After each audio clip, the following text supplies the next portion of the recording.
내일과 모레 이틀간 신숙희 염상필 대법관 후보자에 대한 국회 인사청문회가 있습니다. 야당 간사를 맡은 김승원 더불어민주당 의원과 4월 총선 얘기까지 나눠보죠. 의원님 어서 오십시오. 네, 안녕하세요. 김성원입니다. 네, 자 신숙희 염상필 대법관 후보자 인사청문회가 내일과 모레 있는데 야당 간사로서 청문회 어디에 좀 초점을 맞추고 계십니까? 네, 우선 국민으로서 이행해야 하는 4대 의무를 제대로 이행했는지를 먼저 기초적으로 보고요. 또 공직자로서 본인의 이해와 충돌하는 그런 경우가 있을 때 그걸 회피할 의무를 잘 했는지, 예컨대 이제 지위를 남용했다라든가 혹은 부당한 금전적 이익을 얻었는지 여부를 면밀하게 살펴볼 예정입니다. 그리고 판사로서 절차의 공정성과 판결의 내용이 국민의 눈높이, 상식에 부합하는지도 따져볼 것입니다. 그리고 마지막으로 법원은 최후의 인권 보루 기관인데요. 인권 의식이 얼마나 투철한지도 볼 예정입니다. 그리고 마지막으로 현안이 지금 재판이 지연되고 있는 것이 국민에게는 어떻게 보면 지금 고통인데요. 재판 지연을 해결하기 위해서 어떤 마음으로 재판할 것인지, 그리고 또 요새는 압수수색 영장이 1년에 39만 건이 들어오고 있습니다.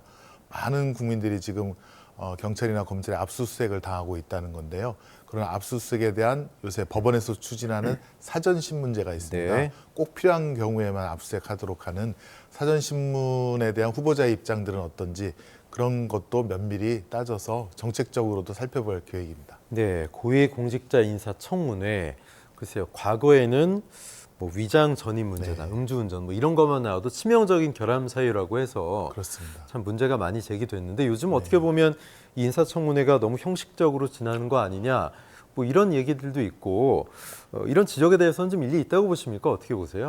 사실은 국회 인사청문회가 통과 의례로 네. 거의 이렇게 이용되고 있지 않는가라는 아쉬움이 있고요.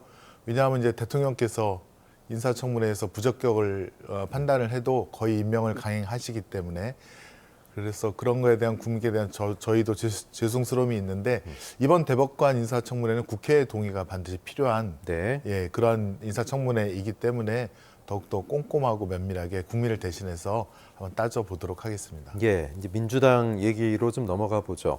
총선을 앞두고 공천 잡음이 좀 있습니다. 어제 주말에 또 네. 심야 최고위 회의까지 했고 의원님께서는 뭐 계파를 가르고 이런 거 좀 적절하지 않은 것 같습니다만 친명계 의원이다 이렇게 좀 평가를 받고 계시는 네. 분들인데 소위 비명계라는 분들이 공천에서 탈락하거나 대거 경선 행을 하면서 반발이 큽니다. 당내에 좀 공천 때문에 시끄러운 상황 어떻게 좀 바라보고 계세요? 글쎄요, 저는 아직도 민주당의 시스템 공천을 믿고 있습니다. 그것이 제대로 작동하고 있다라고 판단을 하고 있는데요. 왜냐하면 저 자신이 그런 시스템 공천에 의해서 신인으로서 첫 도전을 해서 국회의원이 됐기 때문에 그런 믿음이 있기 때문인데요. 그렇지만 요새 언론 보도를 보면 감산을 받으신 분들이라든가 네. 혹은 전략공천 지역으로 선정되신 분들의 어떤 거부감이랄까요? 아니면 그 동의를 못하는 것에 대해서는 저도 심정적으로는 이해가 되나, 그러나 그분들도 이제 그 이면을 살펴보면 그 일을 하는 당직자라든가 하는 민주당원들이 다 20년 넘게 근무한 사람들입니다. 그리고 그분들이 다 뭐 정세균, 문재인, 그다음에 이해찬 대표님 때 임명된 사람들이고, 이재명 당대표가 되었다고 해서 또 당대표 기한은 끝나지 않습니까? 그렇게 불법을 저지르거나 아니면 부당하게 그렇게 할 사람들은 아니다. 그래서 그 이면을 좀 살펴봐 주셨으면 좋겠다라는 것을 좀 말씀드리고 싶습니다. 네, 공천 잡음 속에서도 민주당은 최근에 정권 심판론, 정권 견제론을 내세우고 있습니다.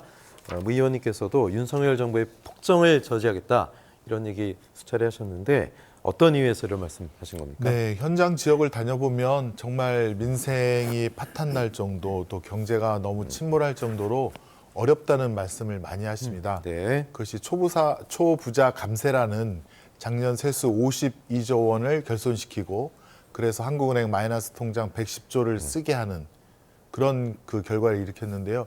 이거 빨리 정책 기조를 바뀌지 않으면 서민 중산층 그리고 중소기업, 기업하시는 분들 참으로 어렵고 곧 그 파산의 도미노 시대가 온다고 봅니다. 네. 그래서 이번만큼은 국민이 주권자로서 반드시 이런 실정에 대해서 반드시 심판하여 주셔야 된다고 생각하고, 더 나아가서 지금은 이제 우리나라의 안보마저도 불안하면서 디올백 등으로 인한 국격마저도 추락하고 있는데, 이번에 윤석열 정권을 중간평가로서 심판하지 않고서는 윤 대통령의 국정기조가 바뀌지 않을 것이니 국민께서 꼭 한번 심판해 달라, 이렇게 호소드리고 있습니다. 의원님께서 수원갑 재선에 네, 도전하셨는데 어제 단수 공천이 확정이 됐습니다. 먼저 축하드리고요. 예, 고맙습니다. 공천 확정될 거라고, 단수로 받을 거라고 기대하셨습니까? 사실은 저희 지역에서는 민주당 후보가 저 혼자밖에 네네. 없었습니다. 그래서 기대를 하고 있었던 건 사실이고요. 어제 선거사무소 개소식이 1시 반부터 있었는데 예. 2시에 그런 보도가 나와서 굉장히 선거사무소 개소 중에 굉장히 환호성이 많이 터져 나왔고요. 또 저에게 꼭 승리하라고 이렇게 다짐해주는, 그러니까 저기 지지해주시는 분들도 많았습니다. 그래서 굉장히 좀 뜻깊은 시간이 아니었나 싶고, 이제 44일 남았는데 더 힘을 내야 될 것 같습니다. 4년 초선 의정 활동을 돌이켜 보면 의욕적으로 시작했지만 처음이어서 좀 아쉬운 부분도 있고, 네. 재선이면 이런 부분은 더 내가 좀 더 치밀하게 계획을 갖고 재선 의원으로 활동할 수 있겠다, 이런 계획이 있으실 것 같은데 네네. 어떤 계획 갖고 계십니까? 21대 때는 완성하지 못한 저의 3대 개혁이 네. 있었습니다. 첫 번째는 검찰 개혁이고요. 두 번째는 언론 개혁인데, 언론 개혁은 사실은 이제 편집권을 독립시키고, 그다음에 언론의 독과점 시장을 좀 이렇게 공정한 생태계로 만드는 그런 작업이었는데, 요즘 윤석열 정부에서는 언론마저도 장악하려고 하는 시도가 있어서 이 뭐 국가 권력으로부터의 독립도 더 꼼꼼하게 체크해야겠다, 이런 생각이 들고요. 세 번째는 이제 정치인들의 그 기득권, 특권을 갖다가 내려놓는 정치 개혁이었습니다. 22대 때 꼭 완성을 하고 싶고요. 저희 지역적으로는 3대 파란 혁명을 말씀드리고 있는데요. 교통을 갖다가 아주 원활하게 하는 교통혁명, 또 도시의 재개발, 재구조화를 주민들께 선택에 따라서 하는 도시혁명, 그리고 요람에서부터 무덤까지 전생에 대해서 국가가 따뜻한 지원을 하는 따뜻한 미래혁명, 3대 혁명을 주민 공약으로 내세우면서 장안 주민들의 호소를 지지하고 있습니다. 네, 수원 갑 지역 장안 지역인데요. 이 지역의 핵심 사업이나 어떤 시민들의 수건 사업, 이런 것들이 있을 것 같아요. 네. 지역 사회 과제들 어떤 것들 좀 꼽으시고 싶고 어떤 것 좀 개선하고 싶으십니까? 네, 일단 20년 수건 사업인 지하철 착공이 네. 시작이 됐습니다. 그래서 이제 역세권 주변으로 재개발 또 재도시화를 갖다가 하려고 하고요. 두 번째는 수원 화성이 참 중요하고 훌륭한 저희 문화재인데, 직선거리로 500m까지 그 문화 규제를 받고 있었습니다. 근데 건축을 4층밖에 못 한다든가. 네. 그런데 이번에 문화재청과 합리적으로 그 규제를 15년 만에 풀어서 그 주변의 역사와 문화와 또 주민의 재산권이 조화롭게 할 수 있도록 하는, 그것이 이제 두 번째 역사 문화 발전을 갖다가 꾀하려고 하고 있고요.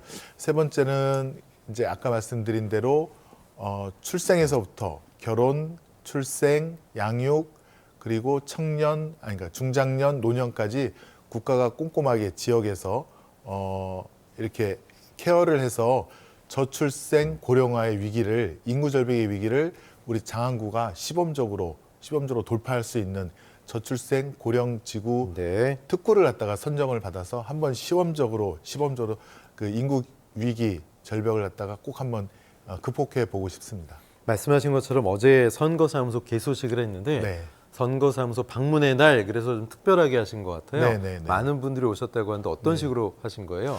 사실은 이제 선거사무소 개소식하면 어떻게 보면 기싸움, 그 힘을 보여주기 위해서 많은 셀럽들이 오시고, 네네. 예, 그리고 뭐 당대표라든가 원내대표라든가, 그래서 축사하고 소개하는 데 한 3, 40분 걸리고. 새 과시 소위, 그죠? 예, 그렇습니다. 예. 그리고 거기 사실 참여하신 지역 네. 주민들은 그런 거를 들으시기만 하고 주민들의 목소리를 들을 시간이 없었는데, 저희가 이번 구성은 우리 수원 장안구의 민주당 1호 당원, 처음, 그러니까 어려울 때부터 민주당을 지지했던 분들의 목소리. 그러니까 주민들이 주인이 되게끔. 그렇습니다. 네. 예, 그리고 108세 되는 할머니의 목소리, 또 청년들의 목소리, 그다음에 장안에서 3대가 살고 계신 분들의 목소리, 그런 지역 주민들의 목소리를 담는데 더 노력을 했고요. 그 점이 아주 굉장히 뜻깊고 신선하게 비친 것 같습니다. 네, 수원이 갑을 병정 무 5개 선거 어떻게 보면 수도권의 바로미터 같은 굉장히 중요한 정치 네. 1번지처럼 돼버렸는데 지금 민주당이 다 현역이잖아요. 그렇습니다. 국민의힘이 이번에 좀 벼르고 있습니다. 네. 대거 영입 인재들도 이 지역에 투입하고 있는데 국민의힘은 수성고 선후배 대결을 펼칠 김현준 전 국세청장을 공천했습니다. 네, 네. 고등학교 2년 선배신 것 네, 같은데 맞습니다. 어떠십니까? 잘 아세요, 두 분이? 예, 저 뭐 고등학교, 대학교 네네. 선배시고 또 제가 청와대에서 근무할 때도 예. 여러 가지 업무 협조로 친한 그런 선배이신데요. 저희 지역으로 와서 좀 당황하긴 했지만 네. 어쨌건 수성고인으로서 페어플레이 하면서 그래도 승패가 어떻든 수성고 선후배들이 참 선거 잘했다. 그런 좀 소리를 듣고 싶고요. 어쨌든 수원 장안구 지역을 위해서 지혜를 모으는 과정인데 우리 선배님 측에서도 좋은 공약을 많이 내셨고 네. 예, 그렇지만 이 지역에서 저는 태어나고 자라고 3대가 살았던 지역인데요. 예. 지역 주민들이 저에게는 가족이고 형님 다 동생 같은 분들이라 지역의 아주 세밀한 것도 다 알고 있습니다. 그래서 네. 꼼꼼함으로 더 따뜻함으로 더 두터움으로 꼭 그래도 선배이시지만 이기고 싶습니다. 한동훈 위원장이 수원 수도권에서 처음으로 방문해서 네.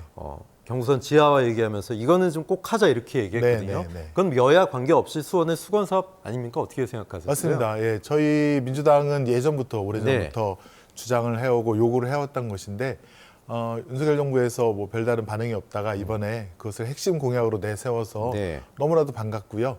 예, 문제는 이제 거기 수원뿐만 아니라 전국에 있는 도심 절도를 다 지하화하겠다는 건데 예산이 80조가 됩니다. 예. 그런데 또 윤석열 정부가 지금 총선 관련해서 공약한 것이 예산이 한 900조 정도 든다고 하는데요.